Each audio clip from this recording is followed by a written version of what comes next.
All Business Media presents the Professionals Roundtable. Hear what's hot in the professional world. Timely topics to propel your career to the next level. Professionals Roundtable, exclusively on All Business Media. Good afternoon. Welcome to the Professionals Roundtable. I'm your host, Chrissy J., and my guest this afternoon is Corrie Casserly from California. Good afternoon, Corrie. How are you today?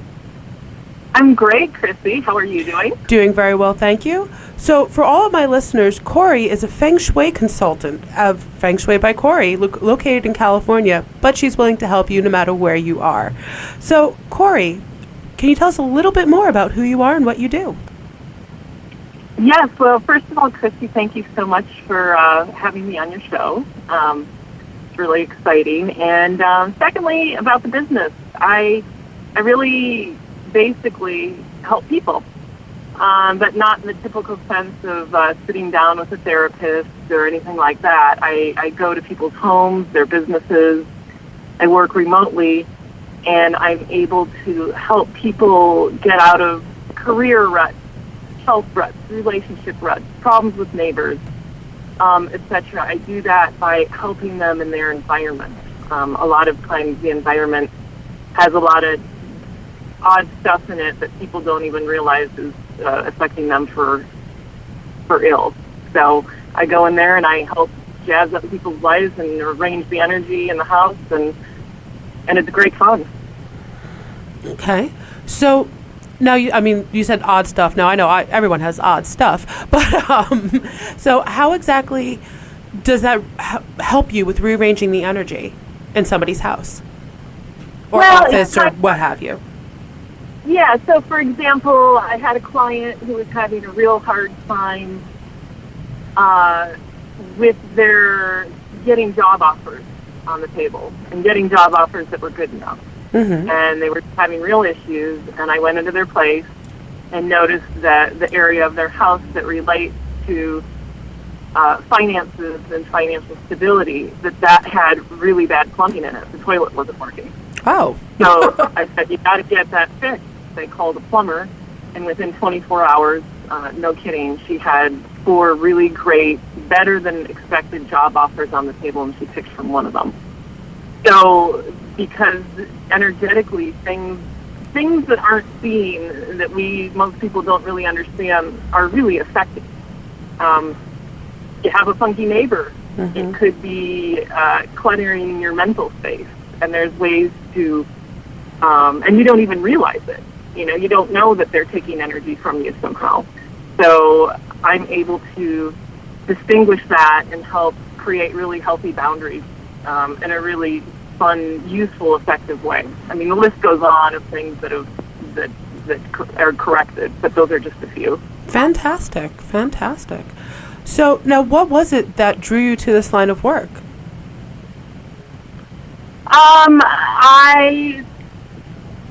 I kind of feel like I was tricked into it.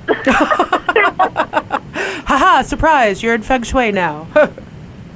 Yeah, well, when I lived in New York City, I was doing a lot of spiritual and metaphysical thinking. I was taking some classes, and I found that these teachers and people started asking me to set up their spaces energetically before big meetings and shows or trade shows, and without even really thinking one way or the other about it, it was like, oh, okay, yeah, I'll do that. And without really the formal training, I was getting requests to help people because they noticed that when I was around doing stuff, that the energy of a certain space, people started coming towards it more. And it's very good for business. They were drawn to it. They were felt really alive and happy.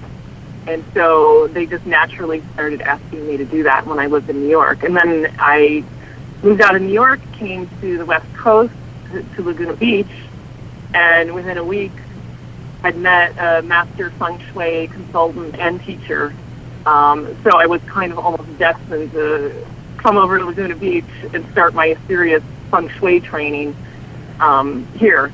And so it just evolved from there. Then I started teaching and helping with the master teacher, and then I've just been working in the field, 13, 14 years on my own with my own clients and teaching. Wow. So it sounds like, I mean, you said you started, just taking classes in metaphysical and philosophy, and it sounds like it really ties in very well with this, because if my understanding of Feng Shui is correct, it's based on a philosophical system, correct, about harmony between yourself and your environment? Almost like Taoism? Okay. Yeah, and I think the form of Feng Shui, there's a couple different schools of Feng Shui, and the form that I practice, it's got so many facets to it, so that no matter what kind of training you're doing metaphysically, or what kind of discipline or spirituality, if you believe in God, if you believe in something else, all of those systems of thought and religion and spiritual practices actually help you elevate yourself so that you're able to even practice the Feng Shui principles even more clearly. So it's everything you do to help with that type of awareness will actually help. And then I just happen to run into or be drawn to a master teacher of the Feng Shui principles. So I feel really fortunate with that. But all of those modalities help you become a clear channel for that energy. See, I just see that that's the universe doing its own Feng Shui on you. I mean, you switch locations. As soon as you moved your environment, you were more in harmony with what you were doing, and that's when you had that opportunity to meet him. Oh, that's hilarious. Yeah, that's funny. See, that's the way I see it, because you're like, then I changed my environment, and these things happened. It's like, well, this is what you do for people. So this is what the universe did for you in kind. That's very fun. Well, that's a very astute. I never even looked at it that way. And the amazing thing about that is I Feng Shuied a healing center. And as a result of that, I met my spiritual master teacher. And so I do spiritual guidance and healing along with the Feng Shui. It all goes hand in hand. So because of the Feng Shui, my whole life has kind of unfolded. But I fought it. I haven't necessarily wanted to do it because it's a lot of discipline and a lot of mental discipline and spiritual and emotional all day, every day. And so it's kind of, I've avoided it a lot. Well, and that does sound like it could be an awful lot to take on. It's a very involved process from what you're saying, It can be an awful lot just to have to shoulder that, like you said, day in and day out. But you certainly seem like you're doing it well, and you're bringing a lot of positive energy through on the mic. So I do thank you for that. But unfortunately, we've actually run out of time today. But Corrie, thank you so much for taking the time out of your day to join me here on the Roundtable. For all of my listeners, please visit her website, www.fengshuibycorrie.com, and that's www.f as in Frank, E as in Echo, N as in Nancy, G as in Golf, S as in Sam, HUI by Corrie, CORRIE as in Echo.com. Corrie, thank you again so much for joining me this afternoon on the Roundtable. Thank you, Chrissy. You are welcome. For everyone else, we'll be back right after this.